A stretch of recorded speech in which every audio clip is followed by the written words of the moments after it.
Exhausted, single mom gave her last meal to a stranger. The reclusive billionaire witnessed it and changed everything.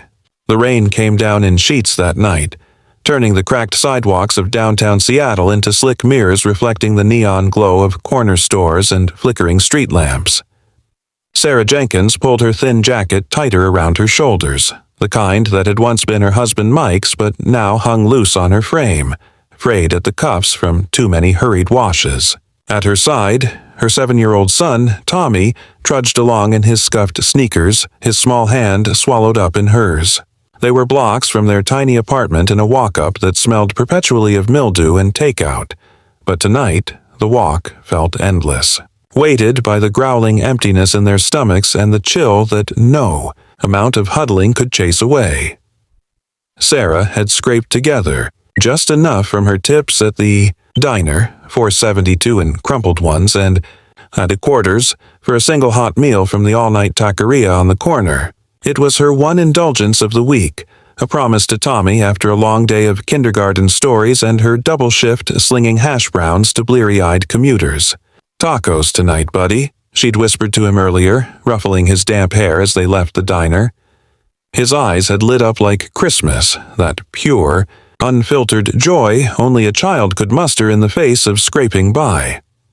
But as they approached the taqueria's glowing window, steam fogging the glass from within, Sarah spotted him, a man slumped against the brick wall, his cardboard sign soggy and illegible under the downpour. He was older, maybe in his late 50s, with a grizzled beard matted by rain and clothes that clung to his frame like a second skin of despair. His eyes, though, hollow but sharp, locked onto Tommy's face for a split second, and something twisted in Sarah's chest. She knew that look. She'd seen it in the mirror on mornings when the fridge hummed empty and the eviction notice loomed on the door. Tommy tugged her hand. "Mom, can we get extra cheese, please?" Sarah forced a smile, the kind that didn't quite reach her eyes anymore. "We'll see, sweetheart. Let's just get inside." But as the door jingled open and the warm scent of sizzling carne asada wrapped around them like a hug, she glanced back. The man hadn't moved, his shoulders hunched against the storm, one hand outstretched in a gesture more plea than demand. She ordered the tacos. 2, with beans and rice on the side, her coins clinking softly on the counter. The cashier, a tired woman with a name tag reading Maria, slid the paper bag across with a sympathetic nod. "Rough night, huh?" "God bless." Sarah murmured thanks, her throat tight, and turned to leave. Tommy skipped ahead, oblivious, chattering about a school project on dinosaurs. But at the door, she paused. The man's sign now caught the light. "Anything helps. Haven't eaten in days." Her fingers tightened on the bag, the warmth seeping through like a guilty secret. "We haven't either," her mind whispered. "Not really. Not since breakfast's cereal ran out yesterday." Mike would have done it. Her Mike, with his easy laugh and bottomless heart, always slipping a 20 to the guy on the freeway ramp. "Pay it forward, Sarah," he'd say. "That's how we keep the good in the world." With a deep breath that tasted of onions and regret, she stepped back out into the rain. "Wait here, Tommy. Mommy's just giving something to the nice man." Tommy nodded, pressing his nose to the window while Sarah approached the stranger. Up close, he smelled of wet wool and unwashed despair, his hands trembling as he looked up. "Ma'am, I don't." "Here," she said softly, pulling one of the tacos from the bag and pressing it into his palm. It was still hot, the foil crinkling under his fingers. "It's not much, but eat up. It's got cheese." His eyes widened, a flicker of something human breaking through the numbness. Gratitude, maybe, or just shock. "God, lady, you sure? Looks like you need it more than me." Sarah shook her head, the lie coming easy because it had to. "Nah, we're good. Take care, okay?" She turned away before the tears could fall, scooping Tommy up and hurrying home through the downpour, the single remaining taco now their feast for 2. Tommy didn't complain when she split it with him on the threadbare couch, his little bites careful and sharing. "The man was hungry like us, huh, Mom?" he said around a mouthful, sauce smearing his chin. "Yeah, baby, just like us." She kissed his forehead, holding him close as the rain hammered the window pane. her own hunger a dull roar she pushed down deep. In that moment, with her son's weight against her and the city's indifferent hum outside, Sarah felt the familiar ache of love's quiet cost, the way it demanded everything, leaving you hollow but whole. High above the rain-slicked streets, in the penthouse area of the Rainier Tower, Ethan Harrington watched it all unfold from the floor-to-ceiling windows that framed his world like a painting he no longer cared for. At 42, Ethan was a ghost in his own life, a tech billionaire whose algorithms powered half the apps on your phone, whose face graced Forbes covers he'd never bothered to frame. He lived reclusively now, a shadow in tailored suits, emerging only for board meetings via hologram or the occasional anonymous donation to causes that felt too distant to touch his scars. The penthouse was a study in minimalist isolation. Sleek black marble counters, a wall of screens flickering with market data no one else saw, a grand piano gathering dust in the corner. It overlooked the city like a king surveying his kingdom, but to Ethan, it was a cage of glass and regret. 5 years ago, his world had cracked open when his sister, Clara, disappeared. A brilliant coder like him, 28 and full of fire, vanished after a late-night shift at the very company he'd built. No ransom, no body, just questions that clawed at him in the quiet hours. The police had called it a runaway case. Ethan knew better. He'd sunk millions into private eyes, AI-driven searches, anything to fill the void. But Clara was gone, and with her, the part of him that believed in easy fixes or second chances. That night, insomnia had driven him to the window with a tumbler of scotch, the amber liquid burning a path to numbness. Below, the taqueria's light caught his eye, a mundane beacon in the storm. He wasn't sure why he lingered. People watching was a habit born of detachment, a way to feel the pulse of the city without its mess. But then he saw her, the woman in the worn jacket, the boy at her side, the simple exchange that stopped him cold. She gave the man her food. Not a coin tossed from a car window, not a pitying glance, but the actual meal, the one that should have been hers. Ethan leaned closer to the glass, his breath fogging it slightly, watching as she walked away, head high despite the slump in her shoulders. The stranger unwrapped the taco with reverent hands, devouring it in bites that spoke of real starvation. And the boy, the boy, looked back with wide eyes, waving shyly before his mother pulled him along. Ethan's grip tightened on the glass, the scotch forgotten. "Who does that?" he muttered to the empty room, his voice rough from disuse. In a city of sharp elbows and sharper ambitions, where he'd learned to build walls against the world's chaos, this was an anomaly. A crack of light in his armored dark. He didn't know her name, didn't know the weight she carried, but in that rain-drenched moment, something shifted, a faint thaw in the ice around his heart. For the first time in years, Ethan Harrington felt the pull of curiosity, not calculation. "Who are you?" he wondered, staring at the spot where she'd vanished into the night. And what would it take to make sure you never have to choose like that again? Sarah's days blurred into a rhythm of survival, each one a small victory etched in coffee stains and bedtime stories. Widowed at 25, she'd lost Mike to a construction accident on a site that cut corners to save pennies. Ironic, given how many pennies she now counted. Tommy had been just a toddler then, his first word, Dada, a echo that still pierced her on quiet nights. The life insurance payout had evaporated on funeral costs and moving to Seattle for a fresh start, leaving her with a waitressing job at the Harborview Diner, where the tips were as inconsistent as the weather. Their apartment was a shoebox on the 3rd floor of a pre-war building, one bedroom with a Murphy bed that folded down over a card table, a kitchenette where the stove's pilot light flickered like her hopes, and a bathroom with tiles that cracked underfoot, bills stacked on the counter like accusations, rent up 8% again, utilities creeping higher. Tommy's asthma inhaler refills that insurance deemed non-essential. Sarah budgeted with ruthless precision. Rice and beans on Mondays, pasta on Tuesdays, the diner's employee discount for whatever scraps she could smuggle home. Friends? They'd scattered after Mike, their pity turning to distance. Family. Her parents in Ohio, too, buried in their own retiree struggles to bridge the miles. Mornings started at 5 a.m. Sarah brewing weak coffee, packing Tommy's lunch from leftovers, walking him to the bus stop where he'd wave from the window with a grin that made the ache bearable.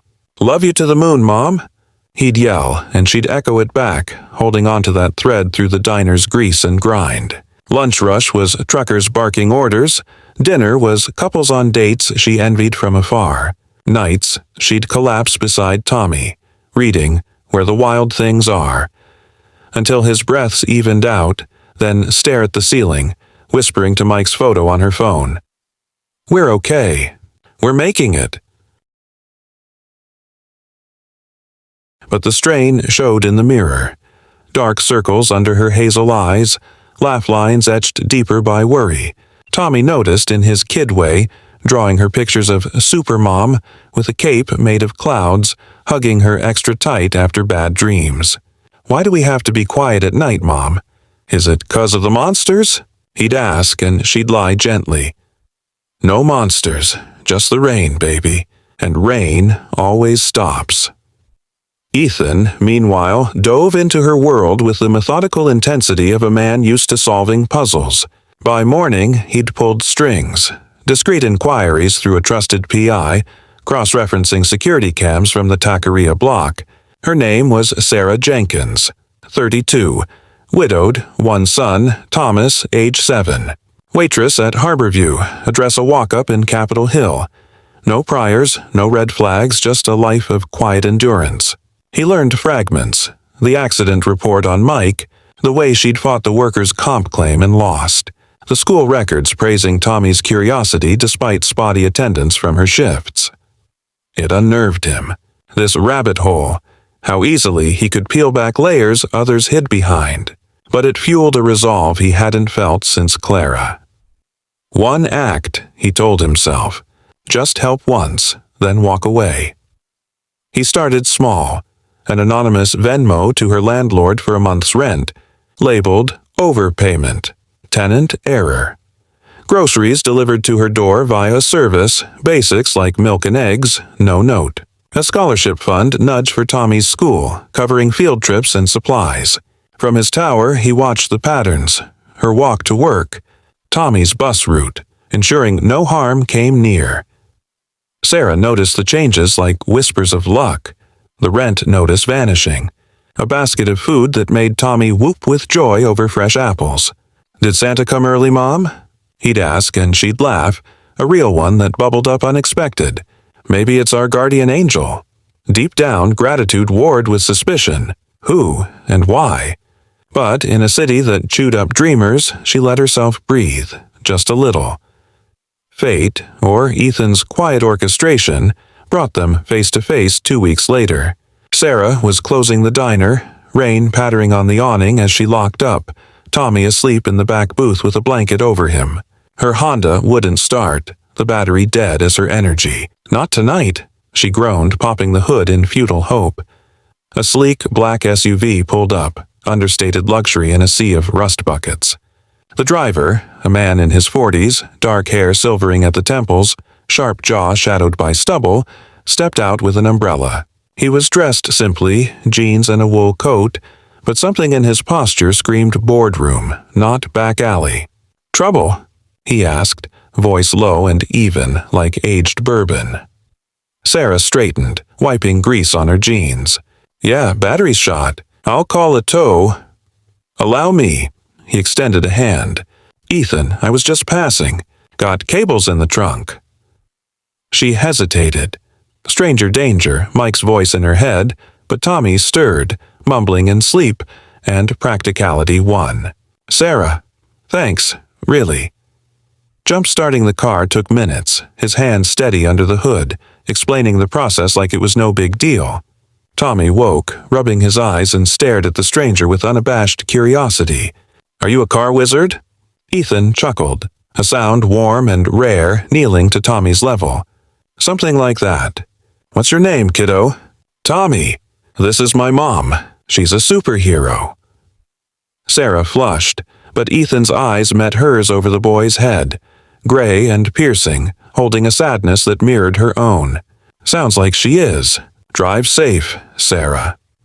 As she pulled away, waving thanks, she caught his reflection in the rear view, standing alone in the rain, watching until they turned the corner. Little did she know, he'd followed at a distance, ensuring they made it home. The encounters multiplied, organic at first, then inevitable. Ethan found excuses to linger at the diner. Coffee black, booth in the corner, laptop open to work. Sarah poured refills without asking, their conversations starting small. The rain's relentlessness. Tommy's latest obsession with Pokemon. "He's got your eyes," Ethan said one evening, watching the boy color at the counter. "Lucky kid," she smiled, wiping the table. "Thanks, lost his dad young. Tries to fill the quiet with drawings." Ethan nodded, his fork pausing over pie. "Lost my sister a few years back. Sudden. The quiet. It echoes." The admission hung, a bridge built on shared grief. From there, trust bloomed in micro-moments. Ethan slipping Tommy a deck of cards during a slow shift, teaching him simple magic tricks that had the boy giggling till closing. Sarah sharing a slice of her homemade lemon bars, secret recipe from my mom, and Ethan savoring it like fine wine, confessing his own failed attempts at baking post-Clara. She was the cook. Burned everything myself. One stormy Tuesday, after a rush that left her feet throbbing, Ethan waited with an umbrella. "Walk you home? Safer than the bus in this." Tommy skipped between them, linking arms. "You're like our uncle, Mr. Ethan."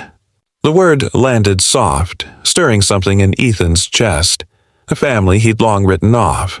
At her door, bags of groceries in hand, picked up extras, don't want them to go to waste. He lingered. "You're doing good, Sarah. Better than most." She looked up, rain dripping from the awning. "Some days it doesn't feel like it, but thanks to you, maybe it does."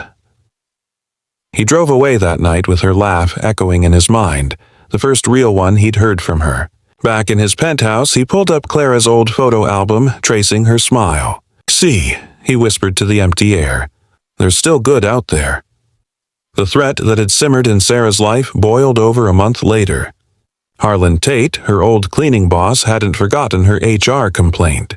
Fired for insubordination, he'd nursed a grudge, and now, with her rent mysteriously paid, he saw conspiracy.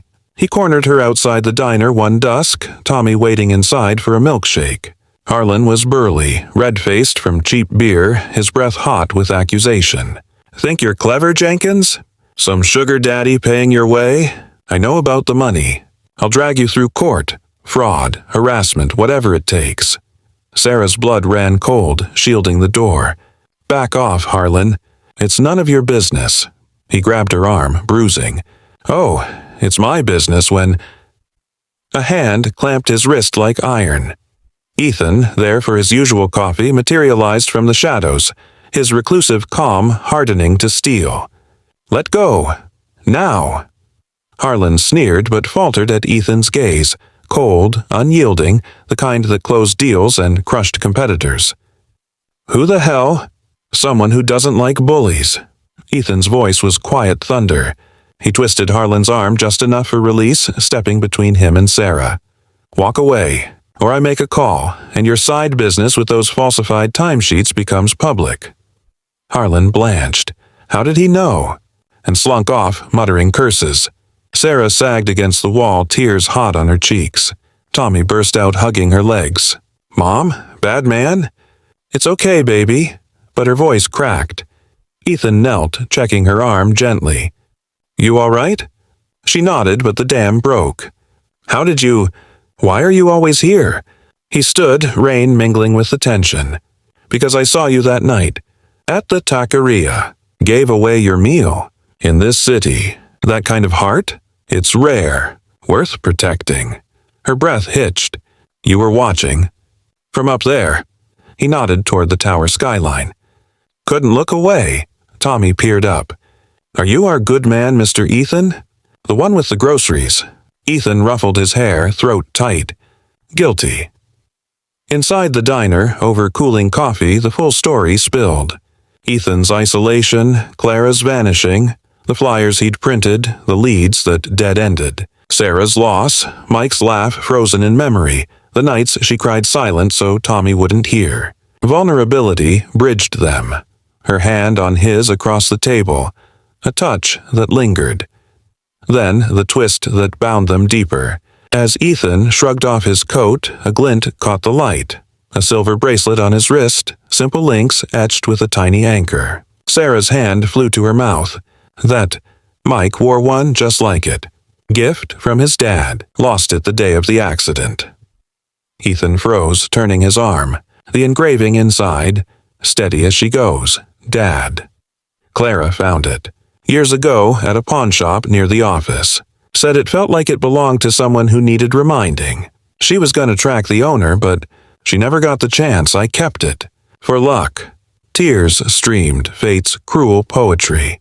Mike's bracelet, saved by a stranger's kindness, now circling back through loss to heal new wounds. She must have been an angel, Sarah whispered. Like you. Ethan pulled her close. Tommy nestled between, the three of them a knot against the storm outside. From there, change flowed natural as breath. Ethan didn't sweep in with billions. He offered steady ground. A quiet loan for Sarah's long-dreamed baking classes. His tech savvy streamlining her side hustle of online cookie sales. Harlan backed off after a friendly audit from Ethan's lawyers, the eviction threat dissolving like mist. Tommy dubbed him Uncle E, dragging him to soccer games where Ethan cheered louder than anyone, his reclusive shell cracking with each muddy hug. Sarah's bakery started small, a pop-up at the farmer's market, scents of cinnamon rolls drawing lines. Ethan was there, sleeves rolled, piping icing with Tommy's supervision. Evenings became theirs. Walks in Discovery Park, where leaves crunched underfoot and hands found each other natural. I was surviving before you, Sarah confessed one sunset, head on his shoulder. Now I'm living. Ethan kissed her temple. You woke me up, Sarah. Clara would have loved you. Fierce, kind.